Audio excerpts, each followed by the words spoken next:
अक्सर आपने काफ़ी सारे वीडियोज़ में देखा होगा जिसमें बार-बार बताया जाता है कि जैसे ही तुलसी के पौधे में मंजरी बनने लगे यानी कि बीज आने लगे, निकाल दीजिए। फूल आने लगे, निकाल दीजिए। लेकिन मैं ऐसा कुछ नहीं करती हूँ। ऐसा करने से आपके गार्डन में पौधे रहेंगे ही नहीं।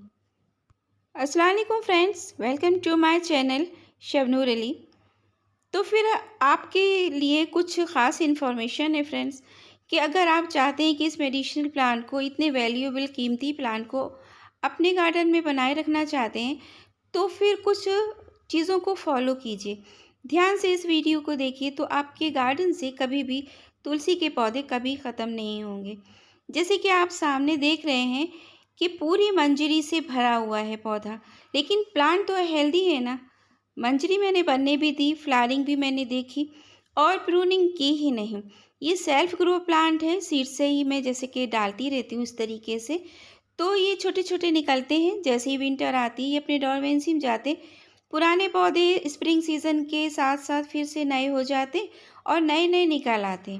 तो जो आपका पुराना पौधा होगा, वो कभी भी अच्छे से पत्तियों को नहीं देगा।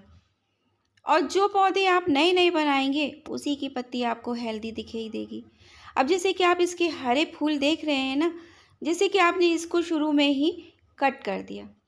अब मान लीजिए कट कर दिया, सीड नहीं बनेगा, आपको पौधा बढ़ेगा। लेकिन जब वो सीड बनाने की स्टेज पे होगा, तो आप चाहे जितना कट कीजिए। अभी कट करेंगे, दूसरे-तीसरे दिन देखेंगे कि फिर से उसी पर फूल बन रहे हैं। फिर आप उसको कट करेंगे, तो फिर से थोड़ी-सी शूट्स आएँगी, फिर उस पे फूल बनेंगे। यानी कि जब पौधा सीड्स बनाने की कगार पर होगा, तो वो सिर्फ़ सीड्स ही बनाएगा, आप चाहे जितनी प्रूनिंग कर लीजिए।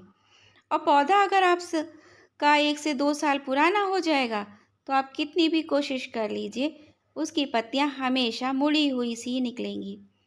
तो मैंने अब जबकि सीड बन चुके हैं, अब इनको आप स्टोर करके रखिए। और या फिर मौसम बहुत अच्छा है, रेनी सीज़न है, तो इनको आप जगह-जगह गमलों में डाल दीजिए। इससे क्या होगा कि नए-नए पौधे तैयार हो जाएंगे। पुराना पौधा जब तक आप चला सकते हैं चलाइए, और नहीं तो उनकी टहनियों को छोड़ दिया करिए उसी गमले में। हरा होना होगा तो उसकी पत्तियां आएंगी, और नहीं तो इस तरीके से जो आप सीड स्टोर करके रखे हैं या नहीं भी रखे हैं, तो इनको आप यूज़ कीजिए, इनसे नए नए पौधे ग्रो कीजिए। और कटिंग नहीं भी लगाएंगे तो भी कोई बात नहीं, पर कटिंग से तुलसी के पौधे तैयार हो जाते हैं, पर बीज से ही आप ग्रो कीजिए। और इसके बीज में खुशबू भी बहुत अच्छी आती है। और इसके अलावा इनकी पत्तियों को आप चाय में यूज़ करते हैं तो रोज़ाना तोड़ना ही पड़ता है, तो थोड़ी-थोड़ी टिप इस तरह पत्तियों की निकालते रहिए। और हाँ, अगर आप शुरू में जबकि पौधा थोड़ा हरी पत्ती ले गया है, इस तरीके का है, नया पौधा है ना, ये सीड से निकला हुआ, तो देखिए इसकी पत्तियाँ कितनी प्यारी सी हैं। तो इसको अभी आप प्रून कीजिए, फिर ये बुशी होगा, घना होगा, 1 आध साल में ये तैयार हो जाएगा। लेकिन फिर उसके बाद वही बीज वाली कंडीशन, तो उन पुराने पौधों पर बीज बनने दीजिए और नए-नए पौधों को इसी तरह प्रून कर के घना बनाइए और नए-नए पौधे बनाइए। अगर आप बीज ही नहीं आने देंगे, तो पुराने पौधे तो आपके ख़त्म हो जाएंगे और नए आपके तैयार नहीं होंगे। तो फिर बीज हटाने का कोई फ़ायदा नहीं है ना। ये देखिए पुराने पौधे कर्ली के कर्ली, तो बस पुराने पौधे इसी तरीके के होते हैं, लेकिन तुलसी के पौधे ख़त्म कभी भी नहीं होते। इसकी टहनियों में आप हमेशा खाद पानी देंगे हर दूसरे तीसरे महीने, तो वो पौधे भी आपके बहुत अच्छे बने रहेंगे। यहाँ पर भी है एक प्लांट, ये देखिए पुराना पौधा है ना, तो इसकी भी पत्तियाँ कर्ल हैं, ये देखिए। पर है हरा भरा, इसमें बीज भी बनते हैं। तो जैसे ही बीज बनने लगे पुराने पौधे से, तो कुछ बनने दीजिए, कुछ हटा दीजिए। और प्रूनिंग हर हफ्ते या 15 दिन में गमले की मिट्टी की कर दिया कीजिए। खाद तो आपको बहुत ज़्यादा नहीं देना है, और देना है तो आपको सड़ी हुई गोबर की खाद मंथली देना है।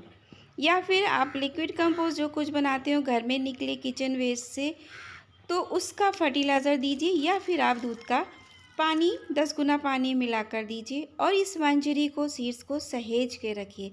इसी से पौधे बनेंगे। और ये इन्फॉर्मेशन अच्छी लगी हो तो लाइक कीजिए, शेयर कीजिए, चैनल को सब्सक्राइब कीजिए।